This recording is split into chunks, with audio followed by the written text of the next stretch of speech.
Salut les loups, actualité du 26 mars. Alors, on a un tournoi Crisque de folie comme j'avais pronostiqué. Donc, dans ma poule, ils sont à plus de 200 000 points. J'en suis qu'à 3000, un truc dans le genre. Ils ont vraiment envoyé beaucoup, beaucoup, beaucoup d'argent. Dans mon clan, il y en a beaucoup qui espéraient gagner avec 100 000 et beaucoup qui sont très déçus de voir que et d'autres gens ont beaucoup rushé. Donc, grosso modo, ils ont bien investi pour pas grand-chose. Voilà, donc comme je l'avais dit, le tournoi Chris c'est vraiment très compliqué. Très très compliqué parce que même si c'est que des poules de 100, et ben on se rend compte qu'il y a toujours un qui va dépenser énormément, mais vraiment énormément pour avoir son Chris. Mais ce qui nous intéresse aujourd'hui, ça va être la promotion x10 pendant l'événement de la fusion. Alors, un événement x10 sur des légendaires non void, ce n'est pas intéressant parce qu'il y a une très très faible chance de les obtenir. En revanche, sur les épiques, si vous ouvrez plusieurs dizaines de shards sacred ou même anciens, vous avez pas mal de chances de les avoir. Et force est de constater que cette semaine, ils nous ont fait une promotion vraiment de folie. Trunda, Candrafon, ils sont extraordinaires. Alors Bigun, il est pas aussi bon du tout. Je dirais même qu'il est mauvais dans la liste, mais reste un très bon légendaire. En Doom Tower, par exemple, pour faire de la progression sur les étages, il est très bon. Bon, c'est pas le nul fini comme on peut avoir dans d'autres cas. Et au niveau des épiques, on a le très très bon Magnar qui est très bon en arène, mais alors là, à tout niveau, hein, même sur du platine, vous pouvez faire des rush platine. Donc big up à Yao qui fait ça avec Magnar et qui fait plate tous les lundis. Donc Maynard, si vous l'avez et que vous n'avez pas Tronda, etc., et que vous dites que c'est à cause de ça que vous n'êtes pas capable de performer en arène, c'est faux. Maynard est capable de voir des excellents résultats. Vous avez également des COS. Donc moi j'en ai trois des COS. Après je dirais pas du tout non pour en avoir un quatrième. Parce que sur l'hydre c'est très très fort. COS pour moi c'est le meilleur. Il est meilleur que Garde Royale parce qu'il est beaucoup plus solide sur le Nightmare. Sur les difficultés moindres, on peut se dire que Garde Royale est quand même très bon parce qu'il peut mettre le break def et le break speed. Donc la précision nécessaire est largement moindre et on peut faire nuker et mettre des debuffs. Donc Garde Royale devient bon, on va dire, au milieu sur les difficultés. Mais bon, après, il y a un problème d'affinité, etc. Donc, je pense qu'avoir des COS, c'est très bon. Supplémentaire. Moi, je cherche un Magnar, j'en ai pas. J'ai pas de Magnar, donc j'aimerais bien en avoir un. Je me dis que si j'avais deux Tunda, ça serait aussi plus facile sur les hydres, parce que bon, je joue pas énormément en arène. Ça me permettrait aussi d'avoir des Faction Rings sur Tronda. J'ai déjà deux camps Drafond, donc en avoir un troisième, ça me plairait bien pour aller chercher le plus 4.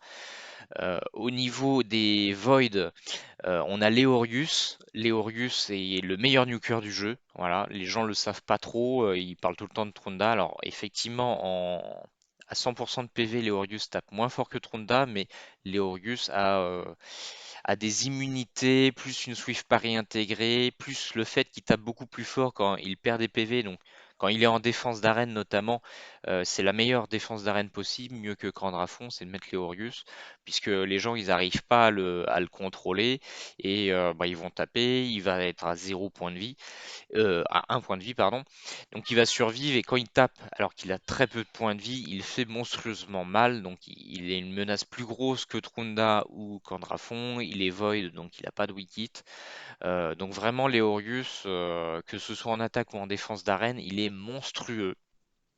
Il est vraiment monstrueux. Donc moi, quand il y aura il va bientôt, si la promotion est toujours d'actualité et ils nous mettent une chasse aux champions, donc il faut ouvrir un maximum. Moi, je préfère, je vous ai dit, d'ouvrir les voids pendant les chasses. Et là, on a un event. Donc durant l'event, je vais ouvrir seulement des sacreds. Donc il en faut 15 pour faire les 7500 points, pour avoir tous les bouquins légendaires, etc. C'est parti pour les openings. Donc ma recommandation, c'est d'ouvrir 15 sacreds pour valider la fusion et avoir le maximum de récompenses parce que vous allez récupérer les bouquins legs, les poulets, etc. Donc moi, je le rappelle, ce qui m'intéresse, donc c'est un magnard. Et puis, si on peut avoir une trônerie évidemment, mais je n'y crois pas. En fait, les x10, voilà, si c'est pas du void, il y a très très peu de chances de tomber dessus. Donc sur les épiques, j'ai beaucoup plus de chances. Donc voilà, j'espère le manière.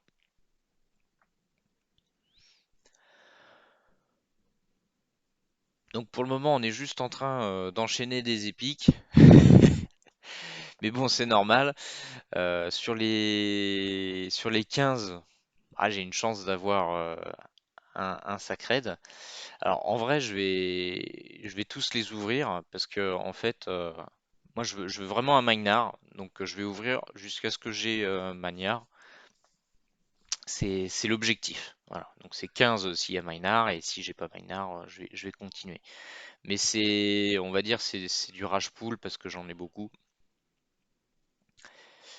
Et, euh, et je préfère me concentrer, on va dire, sur du takeover que sur mon compte parce que là, je n'ai plus rien à faire. En fait, je cherche désespérément des champions pour jouer. J'ai déjà tout en un exemplaire, j'ai quasiment pas de plus 4.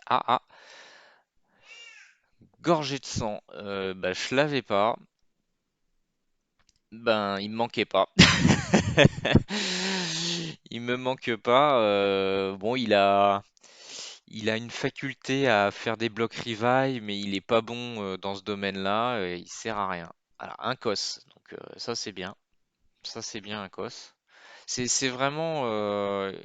Ils nous ont gâtés sur le x10, malheureusement.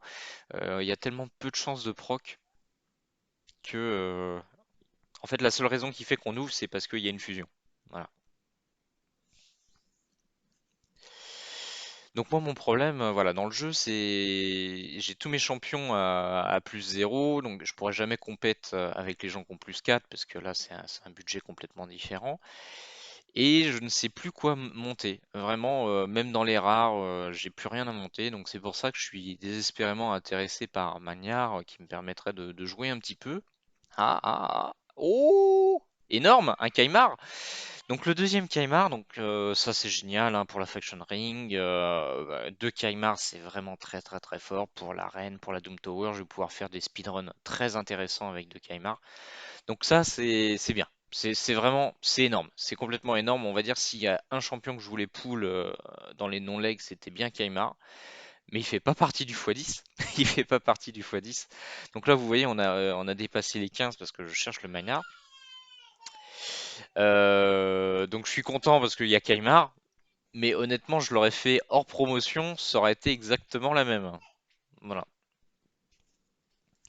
Donc là, je suis complètement en train de jeter les sacreds à la poubelle juste pour avoir bah, mon magnard. Peut-être. Allez, un deuxième cos. C'est toujours bon à prendre.